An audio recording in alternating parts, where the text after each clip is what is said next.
Hey guys, Professor Bell, Comic Book University, and the Terrifics, issue number 1. It's here, it's in my hand, I'm reading it, I read it. This is really good.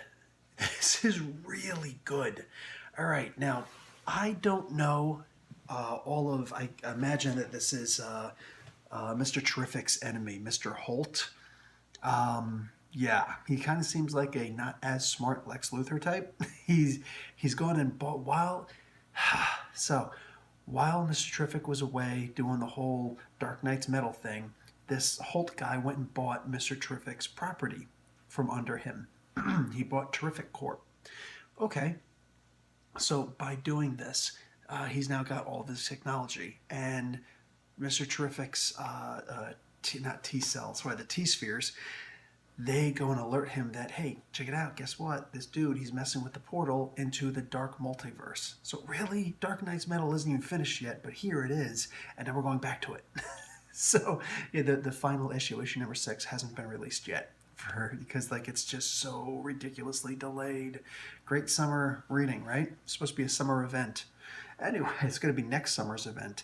So what happens is he goes to try and stop him. Unfortunately, he already opened the door, and Chemico. Metamorpho is inside. I haven't called him Chemico by mistake in a really long time. Anyway, Metamorpho is inside, and he's all sorts of messed up, and he's been turned into nth metal. So, okay, this is good. This makes sense, right? So Terrific's like, okay, I'm going to figure this out. And he goes and he grabs the egg, the Plastic Man egg. So brings it out, and they jump into the Dark Multiverse. And now they've been in the Dark Multiverse before, and Plastic Man didn't awaken in there. But now all of a sudden he does. So he awakens like, hey, what's going on? Last thing I remember, Bats was telling me he had a secret mission for me to come into the Dark Multiverse. It's like, oh yeah, let's explain that. Anyway, Plastic Man's ridiculously immune to anything body allows him to protect these two knuckleheads. Mr. Terrific allows his T-spheres to form a force field, so he's protected, and he gives a compound to... I know his mask allows him to do that, to recognize, Metamorpho turn into this particular compound, and you'll be fine. So, come on, kitty. So, they do this, and they start looking around, and here's this girl who she's apparently going to join the team, and her race of people from a Mr. Mixia Spitlick kind of world, because they don't use vowels in their planet name, apparently. She says, my entire race has the ability to turn tangible and intangible, but I've lost the ability to turn tangible. Anyway, she also has several other powers because these demons attack them. It was like this, they're on this big, gigantic dead body of this big Galactus-looking Unicron thing. And what do you call it? It releases these Cloverfield-like little parasites that start attacking them. And this girl, she's just like, bink, and they all die. Just like that. That's more than just the ability to phase. So, the beating's being finished. She's like, okay, so I didn't call you guys. What's up? And it's like, oh, no, there's this technology here. Let's see what's going on.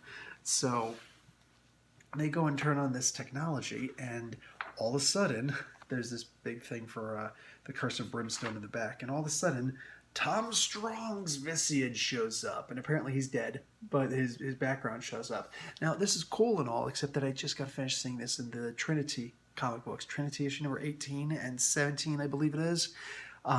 Warlord is there from Sikaris. So it's like the exact same thing happens. So that was unfortunately a really big letdown for me. Look, if I didn't read the Trinity issue, this would have been like, oh, hey, that's cool. Oh, wow. No way, that's messed up. But, I just read pretty much this exact storyline in Trinity. So go and check out that review. And that was just last week and the, the month prior. So what a huge disappointment there. To just I get it that sometimes you recycle a storyline, but to recycle a storyline or whatever that just happened last week, unacceptable. Come on, man. So this was pretty good. I miss Plastic Man. Oh my god, I miss Plastic Man so much. And seeing Metamorpho, his typical bad attitude, that was good. So good luck, Mr. Terrific, trying to keep this team together. Anyway, This looks like it's going to be a good comic. I just really wish they didn't do that storyline, man. For that, I got to give this comic a B plus. You know what I'm saying? Whatever. Whatever. It is what it is, man. It is what it is. Unfortunately, in this particular case, I read a lot of comics. So, yeah. Anyway, I still enjoyed it. The Curse of Brimstone preview in the back, pretty good. So he's clearly going to be a Ghost Rider type character. I'm not complaining. Not complaining. I also noticed a little bit of Sam Guthrie in there, right? We keep taking characters from Marvel and bringing them to DC, right? So I guess it's a mix of those two. Anyway, guys, that's it for me. Professor Bill, Comic Book University. Class dismissed.